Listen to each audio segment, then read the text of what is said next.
আখিরাত বা পরকাল মুসলিম বিশ্বাসে এক গুরুত্বপূর্ণ ধারণা।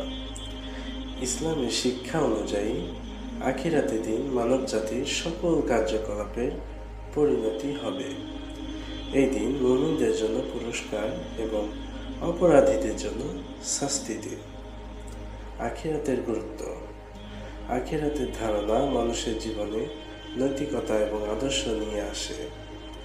এটি মানুষকে কর্মফলের উপর সচেতন করে, যাতে তারা ভালো কাজ করার প্রেরণা পায়। মহাদিবস। ইসলামে একটি বিশেষ দিন রয়েছে যা কিয়ামত নামে পরিচিত।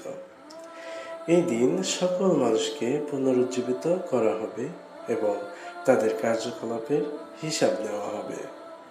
হিসাব নিকাশ। মানব জীবনের সকল কাজ নথিভুক্ত থাকে এবং কিয়ামতের দিনে সেগুলো উপস্থাপন করা হবে। মানুষ তার ভালো কাজের জন্য পুরস্কৃত হবে এবং খারাপ কাজের জন্য শাস্তি পাবে। জান্নাত ও জাহান্নাম। আখিরাতের পরিশেষে মুমিনরা জান্নাতে প্রবেশ করবে, যেখানে তারা চিরকাল শান্তি এবং সুখ পাবে।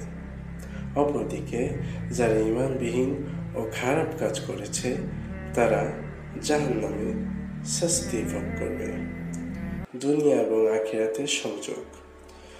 দুনিয়ার জীবন হলো পরীক্ষার স্থল, যেখানে মানুষের জন্য আখিরাতের প্রস্তুতি নেওয়া প্রয়োজন। ভালো কাজের মাধ্যমে আখিরাতের সাফল্য অর্জনের সুযোগ থাকে। আখিরাত আমাদের জীবনে একটি অপরিহার্য ধারণা। এটি আমাদেরকে ভালো কাজ করতে উদ্বুদ্ধ করে এবং যে কোনো ধরনের অশুভ কাজ থেকে বিরত থাকতে শিক্ষা দেয়। একজন মুসলমান হিসেবে আখিরাতের উপর বিশ্বাস রাখা এবং এর জন্য প্রস্তুতি নেওয়া আমাদের অন্যতম দায়িত্ব।